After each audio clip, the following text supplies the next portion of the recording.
Génesis del 31 al 35. He hecho una pequeña selección de alguna cosa y hay una de ellas en la que me gustaría detenerme más, que veremos después.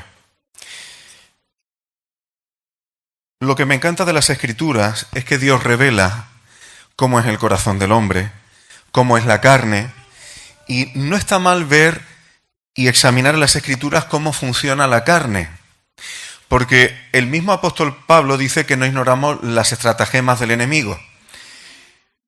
La carne es un enemigo de nosotros mismos, de la Iglesia y del Espíritu. En Romanos 8 vemos bastante claro, y Romanos 7 también, que la carne y el Espíritu están en continua enemistad o contradicción. Por eso cuando estudiamos cómo funciona la carne en las mismas Escrituras, nos ayuda a identificar cuando alguien anda en la carne y en el Espíritu, o cuando nosotros estamos andando en la carne y en el Espíritu. Lo que sí es verdad es que Dios utiliza las circunstancias para que su plan y su propósito vaya adelante. El contexto de Génesis 31 es cuando Jacob recibe la bendición de Isaac. Esaú jura que va a matar a su hermano. Entonces Jacob tiene que huir y se va a casa de su tío Labán. Además, allí se le da instrucción de que se case o tome mujer de entre su parentela para que no haga como hizo Esaú, que tomó 2 hijas de Het, 2 cananeas, y lo acaba de arreglar tomando a una ismaelita, es decir, 3 esposas, 2 heteas y una ismaelita. El linaje de la bendición y de la maldición se cruzan y se acabó el rollo. Ahora, Isaac se va a casa de su tío, pero Jacob, hay que recordar que Jacob tiene un llamamiento, recibe la bendición de Isaac que venía de Abraham y no puede volver atrás. Ya ha tomado mujer, él quería a Raquel, pero ya conocéis la historia, le dan a Lea, sin que se dé cuenta, era de noche, iría seguramente cubierta, y se da cuenta que quien había en el lecho no era la que su suegro le había prometido, sino la hermana mayor. Total, que decide trabajar otros 7 años para tomar a Raquel también. Y ya tienen mujeres de su parentela. Pero para continuar el llamamiento familiar tenía que volver a la tierra y seguir andando por ella. Porque para tomar mujer de su parentela había tenido, que salir del entorno por donde tenía que moverse. Así que Dios va a utilizar algunas circunstancias familiares, incomodidades familiares, tensiones familiares, para que Jacob coja con sus mujeres y vuelva a caminar por la tierra que Dios prometió a Abraham y a Isaac. Y a su descendencia, Jacob también. Esto es lo que Dios va a hacer para que siga adelante el llamamiento. Pero fijaos cómo funciona la carne.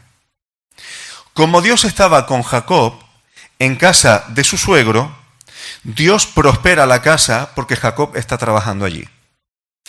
Pero ¿cuál es la interpretación que los hijos de Labán, es decir, que sus primos, hacen de la situación? Versículo 1. ¿Qué hablaban entre ellos? Jacob ha tomado todo lo que era de nuestro padre y él se ha enriquecido gracias a lo que es de mi padre. Esas son las conversaciones entre sus primos. Claro, esto caldea el ambiente en casa.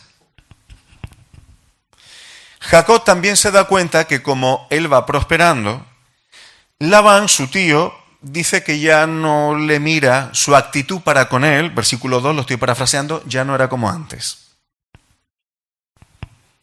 Pero viene el versículo 3, que Dios le dice a Jacob, vuelve a la tierra de tus padres y a tu parentela que yo voy a estar contigo.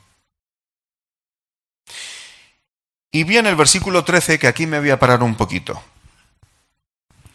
Yo soy el Dios de Betel, el Dios de casa de Dios, donde tú ungiste la piedra y donde me hiciste un voto. Dios le recuerda a Jacob el voto que le hizo.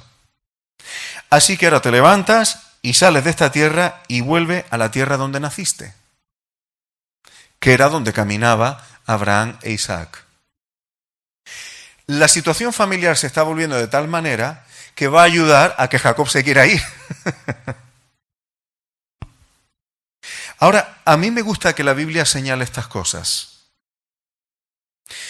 Los hijos de Labán tienen una perspectiva de la realidad y entre ellos se alimentan y se envenenan. Jacob ha prosperado, pero gracias a nuestro padre, que ha cogido la riqueza de nuestro padre, mirará lo bien que le va. Está cogiendo de la riqueza de nuestro padre. Y entre ellos charlan y se van envenenando. Y van cogiendo esta perspectiva de la realidad que no es tan precisa. Hay una pequeña parte de verdad, pero no es toda la verdad. ¿Cuán humano es esto, hermanos? ¿Cuán humano es esto? Coger una perspectiva de una realidad y crear un ambientillo con esa perspectiva, sobredimensionar la realidad o enfocar una única perspectiva, hasta que genera una actitud que será hostil hacia ciertas personas. ¿Esto es cosa de los primos de Jacob? ¿O la carne funciona así? Cuando vemos estas cosas debemos aprender, hermano, a cuidar el enfoque que damos a las cosas, a cuidar las conversaciones que tenemos de las cosas, porque si no arrastramos a las personas, arrastramos a otro a generarles una actitud contraria hacia terceros. Esto ocurre en las mejores familias. Esto ocurre en los mejores trabajos. Esto ocurre en las mejores iglesias. Porque donde haya personas y haya carne, estas cosas van a ocurrir. Y debemos tenerlo en cuenta porque siempre que alguien viene a ti contándote algo, la mayoría de las veces viene con una actitud así. Una visión parcial de la realidad para que tú te pongas de su parte y para incorporarte en el grupillo de los que ven las cosas así. Y si tú dices otra cosa, bueno, es que cada uno tiene su opinión, así es como ellos lo ven. La Odisea, la opinión de la gente. Debemos identificar la carne, hermanos, y no alimentarla. Porque las divisiones, apagar el espíritu, frenar la edificación de la iglesia, la edificación de un hogar,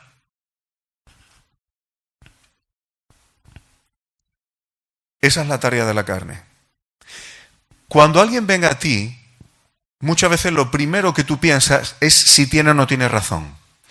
Cuando lo primero que tienes que verificar es si te está hablando en la carne o en el espíritu. Y eso depende de la actitud que trae. Nosotros en la carne siempre lo que nos importa es, ¿tiene razón o no tiene razón? Pero lo primero que tenemos que mirar para discernir si nos hablan en la carne o en el espíritu es qué actitud trae, qué intención tiene y a qué nos lleva. A partir de ahí, hacemos lo que tengamos que hacer. Pero la carne, hermanos, siempre se expresa de la misma manera y la Biblia lo revela. No hay una carne del Antiguo Testamento y una carne del Nuevo Testamento. La carne desde que cayó Adán es igual de nefasta y no aprovecha. Seguimos adelante. ¿Cuál fue el voto? No nos dio tiempo, no llegué a tocarlo la semana pasada. En Génesis 28, lo parafraseo y así gano tiempo, llega Jacob a un cierto lugar. En ese lugar él pone unas piedras como cabecero, como almohada. Ahí se queda dormido y en ese sueño él va a tener visiones. Él se da cuenta que está en una especie de portal interdimensional, vamos a decirlo así. Porque está viendo cómo los ángeles de Dios suben y bajan por una escalera en aquel sitio. Y él se da cuenta. Y aquel lugar lo llama Betel. Porque dice, estoy en el 28:17, dice, ¿cuán terrible es este lugar? También se podría traducir, aunque él tiene temor de lo que está viendo, pero se pudiera traducir como cuán asombroso o qué maravilloso es este sitio. ¿Por qué? Dice, no es otra cosa que casa de Dios y puerta del cielo. Ahora, no me voy a meter en esto, pero sí quiero subrayar el detalle. Fijaos que donde hay casa de Dios hay puerta del cielo. Donde hay casa de Dios hay puerta del cielo. Hay comunión entre lo celestial y lo terrenal. Y esto es algo muy interesante, hermanos. Fijaos que Jesús utilizó esto hablando de sí mismo, porque Él era el templo de Dios. Cuando Él estuvo en la carne aquí, Él era la casa de Dios. Y Jesús tenía su parte terrenal, predicaba cosas para la vida, también comía, también dormía, pero Él hacía lo que veía del Padre. Él decía lo que oía del Padre. Es decir, Jesús era una comunión perfecta entre la dimensión celestial del Dios omnipotente y la terrenal. Y ahora que Jesús no está en la carne, si Jesús no está en carne físicamente aquí, ¿cuál es la casa de Dios terrenalmente? La iglesia del Dios viviente, la casa de Dios, columna y baluarte de la verdad, según le dice Pablo a Timoteo. Por eso, hermanos, cuando nos conducimos con temor y temblor en la casa de Dios y nos maravillamos de lo que significa la iglesia para Dios y nos conducimos como Él quiere, la iglesia no va a ser una denominación, una religión, un grupillo de gente que se llevan bien y son buena gente, sino que tendremos la perspectiva y la responsabilidad que como templo de Dios tenemos que tener una dimensión terrenal en cómo nos tratamos aquí y cómo vivimos aquí, pero también celestial. Casa de Dios y puerta del cielo. Esa es la responsabilidad que tenemos como iglesia. Ahora, fijaos, también hay detalles en este episodio que es impresionante. ¿Dónde encuentra el sueño y reposa Jacob?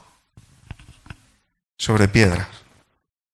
Si tú quieres andar en reposo y con revelación de Dios, tienes que descansar y reposar en la roca sobre la cual somos edificados, en Cristo. Y esto no son palabras bonitas, esto es una realidad que hay que vivir.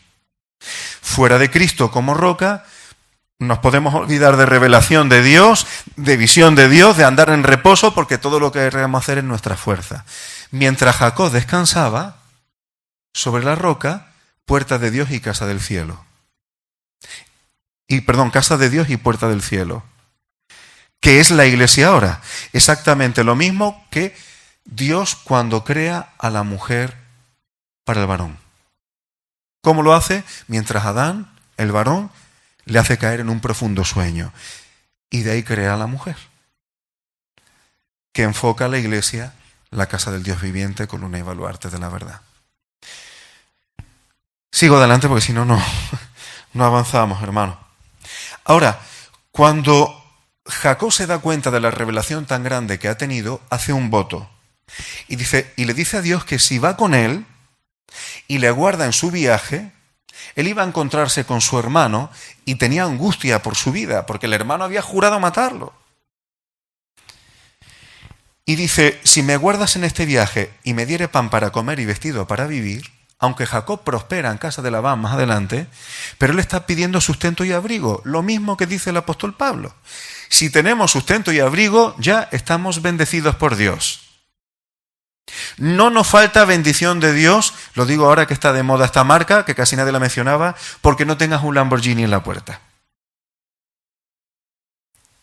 Tenemos la bendición de Dios si Dios está con nosotros y tenemos sustento y abrigo. Lo mismo que pidió Jacob. Dice, si volviere en paz a casa de mi padre, Yahvé será mi Dios. Y luego dice, y esta piedra que he puesto por señal será casa de Dios, dice, y de todo lo que me dieres, el diezmo apartaré para ti. Jacob hace este voto delante de Dios y Dios se lo recuerda. Mucho cuidado cuando hacemos votos con Dios directamente, como dice Eclesiastés, porque Dios te los va a recordar. No hagas promesas a Dios en el ardor emocional de un momento de entusiasmo si no estás seguro de poderla mantener. Sigo adelante. Versículo 14, vuelvo al capítulo 31.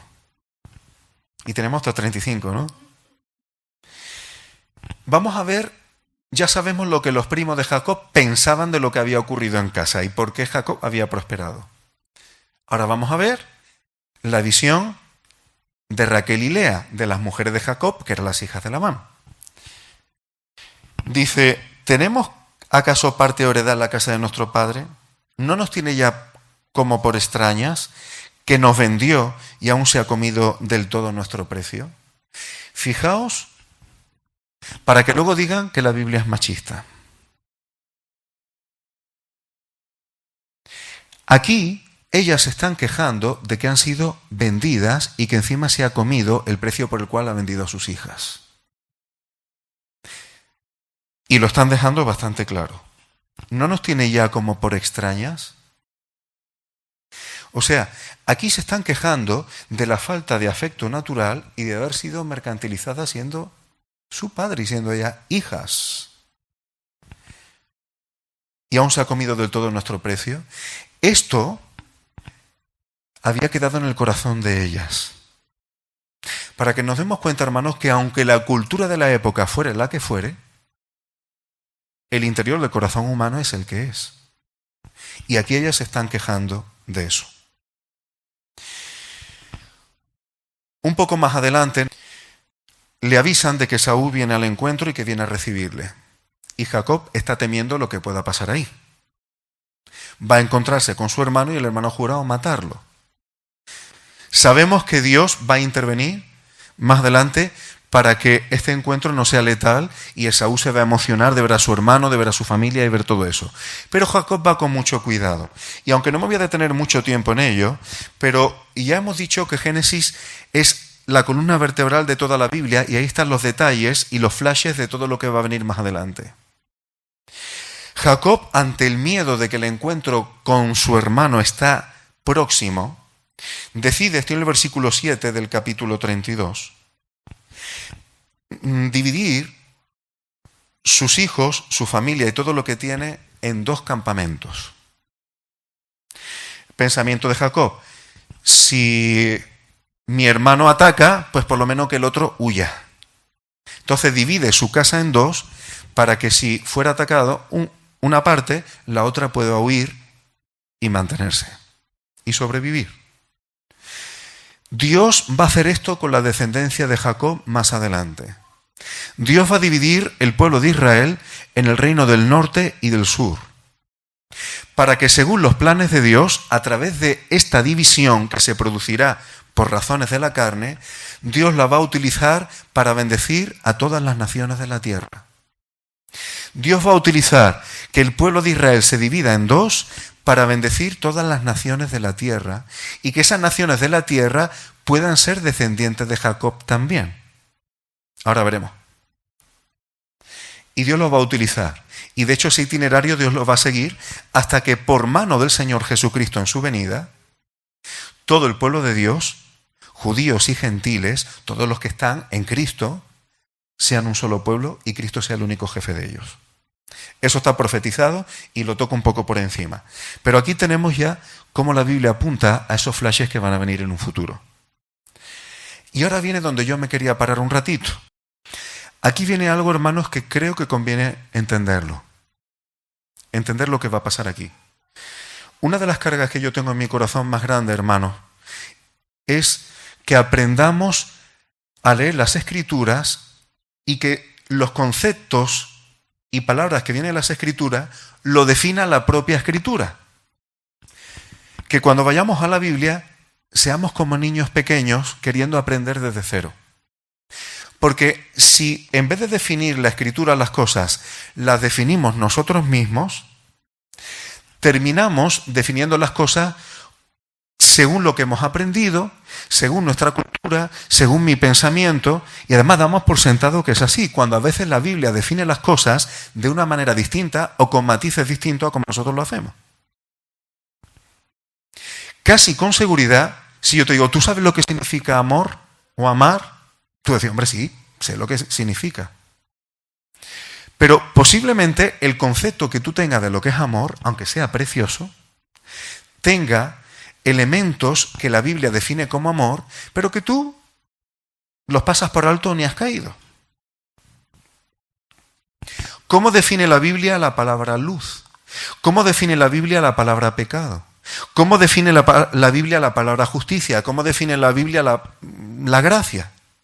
Y no, estas definiciones no están siempre en un solo versículo, sino que hay que coger el conjunto de los versículos que hablan de eso.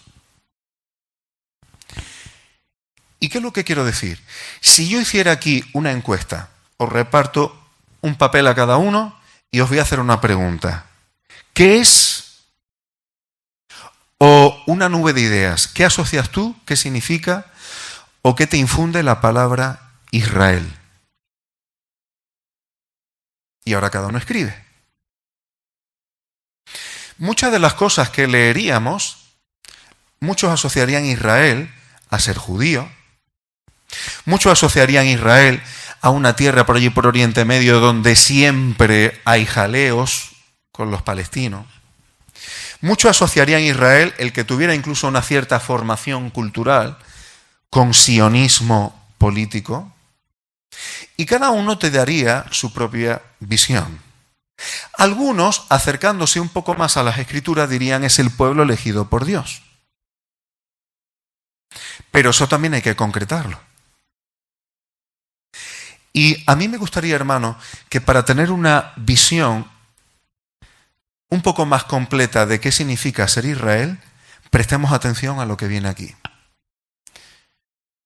Desde el versículo 24 al 28, lo parafraseo para correr un poquito más. Hay un episodio un poco raro. Jacob dice que se queda solo. Este es un detalle que quiero... Es decir, esto es una cuestión personal. Es decir, el tema de Israel, aunque sea una colectividad, pero tiene una dimensión personal.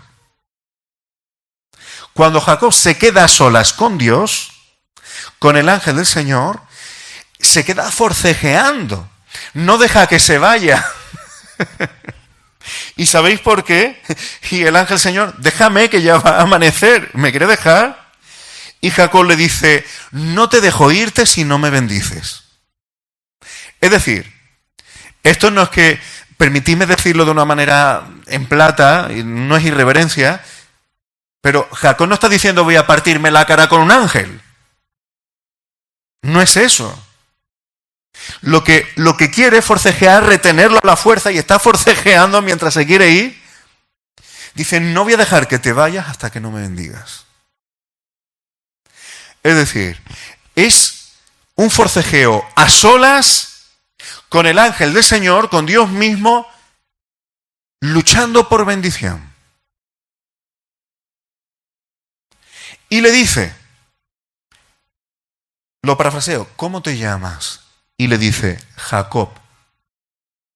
Pues vale, ya tu nombre no se dirá más Jacob. A veces sí se le va a llamar Jacob, pero está diciendo que su nombre, el que va a permanecer, dice, sino Israel. Y ahora aquí viene el detalle, hermanos. ¿Israel por qué? ¿Qué significa Israel?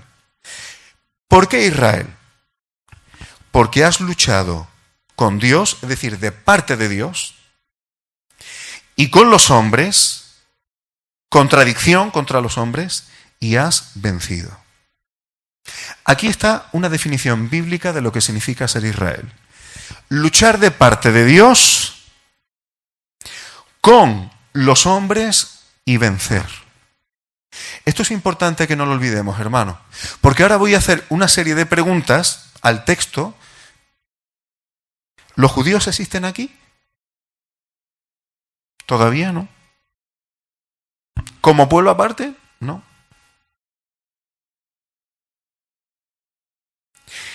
El nombre que se le da a Jacob es un nombre terrenal, es decir, el origen del nombre de Israel es terrenal, es decir, un hombre decide ponerle a su hijo, se va a llamar Israel. ¿Cuál es el origen de este nombre?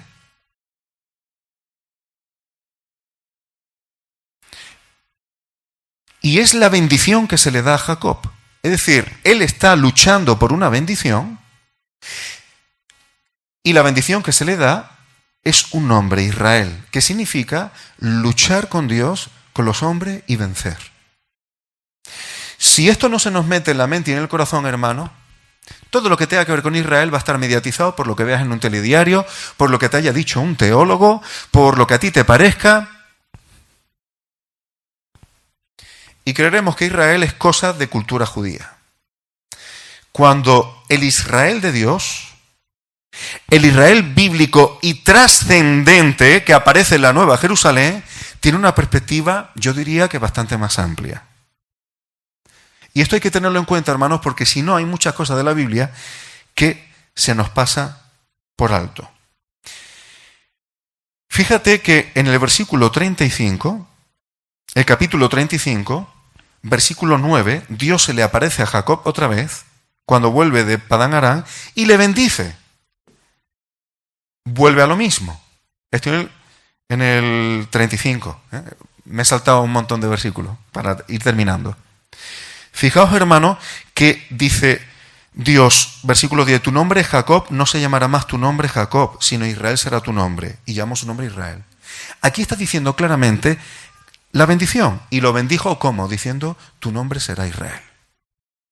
Es decir, ser Israel es una bendición, no una maldición. Y dice el versículo 11, también le dijo Dios, yo soy el Dios omnipotente, el Todopoderoso. Crece y multiplícate. Una nación y conjunto de naciones procederán de ti. Dicho de otra manera, hermanos, ¿la descendencia de Jacob va a ser solamente la nación judía? Pregúntale al texto. Le está diciendo a Jacob, después de bendecirle y llamándole Israel, que de él va a salir un país, vamos a decirlo así, y muchos países. Y reyes, no un rey, sino reyes saldrán de tus lomos. Dicho de otra manera, al que se le bendice llamándole Israel, de él van a salir no solamente una nación, sino muchas. Es decir, el proyecto de Dios no es que Israel sea una exclusividad de una nación. Ser Israel es una cosa que va a ser posible para gente de muchos países, de muchas naciones.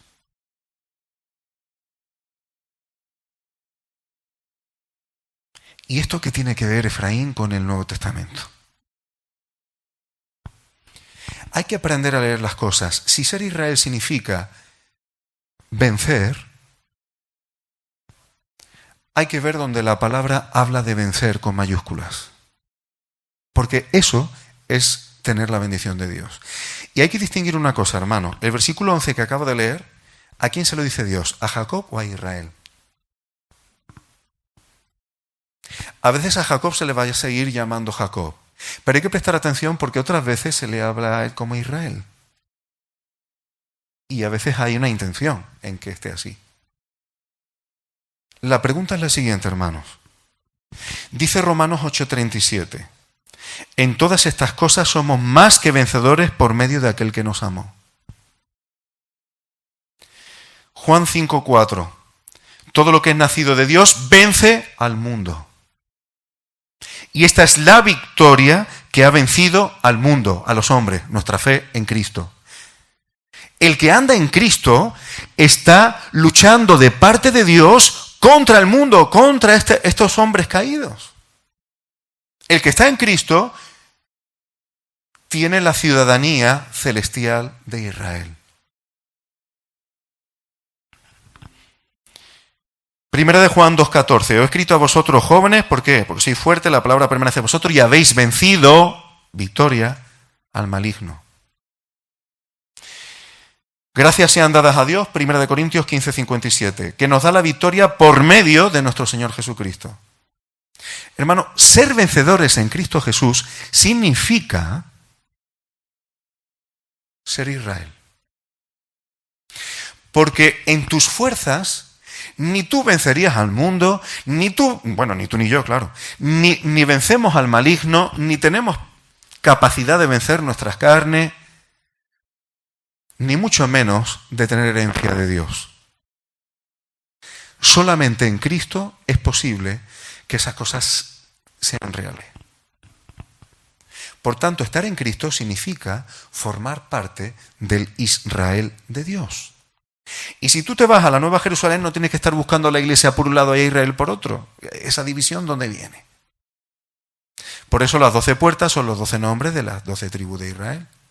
Es que los apóstoles están como columna en la base, claro, porque el fundamento de los apóstoles es Cristo. Pero solo hay una esposa. Desciende del cielo de Dios, te había dado como una esposa, no hay dos esposas, hay una. En Apocalipsis 15:2 también se habla de quienes van a vencer y van a tener victoria sobre la bestia y su imagen. Hermano, siempre Dios tiene quien vence. Siempre habrá un remanente de vencedores. Quiero dejaros un desafío, hermanos, para que veáis que esto da bastante más de sí. ¿Queréis ver a Israel en la iglesia? En el mensaje a las 7 iglesias de Apocalipsis, a cada una se le dice una serie de cosas. Pero, por ejemplo, el versículo 7 del capítulo 2. El que tiene oído oiga lo que el Espíritu dice a la iglesia. Al que venciere, aquí tienes a Israel.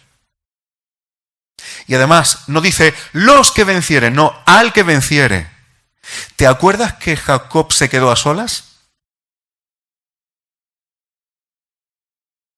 Es decir, vencer no es una cuestión de, como voy a la iglesia que está en Montequinto y tal, y es un grupito que está mejor o peor y tal, pues ya tengo yo todas las bendiciones. No, hay una cosa que tienes que ser entre tú y el Señor. Aquí nos ayudamos, nos edificamos y estimulamos a crecer en el Señor. Pero hay una parte que es a solas entre tú y el Señor. Y eso no lo puede hacer nadie por ti. Es muy interesante, es impresionante. ¿Qué significa ser Israel? En el versículo 7 dice, le daré a comer del árbol de la vida, el cual está en medio del paraíso de Dios, la Nueva Jerusalén. Es decir, la bendición de ser Israel significa estar en la Nueva Jerusalén con el árbol de la vida en medio del paraíso de Dios. Versículo 11. El que venciere no sufrirá daño de la segunda muerte. Ser Israel significa que la segunda muerte, que el lago de fuego, no es para los que tienen esa bendición. El versículo 17. Al que venciere le daré a comer del maná escondido. Eso estaba dentro del lugar santísimo en el arca. Espectacular, hermano, lo que esto significa. Y le daré una piedrecita blanca y en la piedrecita escrito un nombre nuevo, el cual ninguno conoce sino aquel que lo recibe. Esto también es la Nueva Jerusalén. Tiene que ver con esposa, aunque no me voy a meter con eso. Una comida en intimidad en el lugar santísimo y un nombre nuevo. La Nueva Jerusalén tiene que ver con el octavo día. No he sabido hasta hoy, mi mujer y yo íbamos escuchando a un hermano que decía... Era un detalle de estos que se te pasan por alto, pero no se le ponía el nombre a un niño hasta que no se circuncidaba. ¿Cuándo se circuncidaba? Al octavo día. Por tanto, este nombre nuevo, yo sé que será la Nueva Jerusalén. Al que venciere, versículo 26, yo le daré autoridad sobre las naciones, reinar. Todo esto es lo que conforma la bendición de ser Israel, porque son los que vencen en Cristo Jesús. El que venciere será vestido de vestiduras blancas y no borraré su nombre del libro de la vida. Esto tiene que ver con sacerdocio. Al que venciere yo lo haré columna en el templo de mi Dios, igual que los apóstoles. Y nunca más saldrá de allí. Y escribiré sobre él el nombre de mi Dios y el nombre de la ciudad de mi Dios, la Nueva Jerusalén. Es decir, todas estas cosas, hermano, versículo 21, al que venciere le daré que se siente conmigo en mi trono. Esto es espectacular, hermano. Es unir nuestro destino a la existencia del Señor Jesucristo en todos los aspectos. Esto es impresionante. Nos faltan detalles para tener una imagen clara de todo lo que esto significa. Está muy por encima de lo que somos capaces de imaginar. Todo esto significa ser Israel. Ahora, si yo me quedo aquí, tú me decís, fantástico, yo quiero todo eso. Pero ¿qué pasa? Que uno necesita tener una lucha solas con el Señor para arrebatar estas bendiciones. Efraín, ¿no es por gracia? Sí. Porque si el Espíritu Santo, si no andas en Cristo, si no estás en Cristo, esto en tu carne, imposible. Claro que es por gracia, pero implica lucha. Implica lucha. No es estar sentadito hasta que el Señor me traiga todas estas cosas. Hay que estar ahí. Y yo no quisiera, hermanos, que esto quedara como una cuestión teórica. Porque si tú quieres saber qué significa vencer, míralo en el mensaje a las 7 iglesias, lo que Jesús le dice a cada una de ellas. ¿Qué significa vencer en Éfeso? No caer en determinadas cosas y superarlas. ¿Qué significa vencer en Pérgamo? Superar algunos problemas que tienen ahí. ¿Qué significa vencer en Esmirna? Entonces, ver qué significa, qué pide el Señor, y nos daremos cuenta que vencer, que ser Israel, es luchar de parte de Dios y no dejarnos perder batalla por las cosas que el Señor Jesús está señalando con el dedo ahí. Y nos daremos cuenta que esto es una cosa práctica, que no estamos hablando de humo y rosas. Es algo práctico. ¿Y cómo voy a terminar? Efesios 2, versículo 12, para que veamos que el apóstol Pablo valida lo que significa ser Israel, y no es una cuestión terrenal, sino celestial. Efesios 2:12. En aquel tiempo estabais sin Cristo. ¿Y qué significa estar sin Cristo? Alejados de la ciudadanía de Israel y ajenos a los pactos de la promesa, sin esperanza y sin Dios en el mundo. Pero ahora, en Cristo, si estamos en Cristo, seguimos alejados de la ciudadanía de Israel.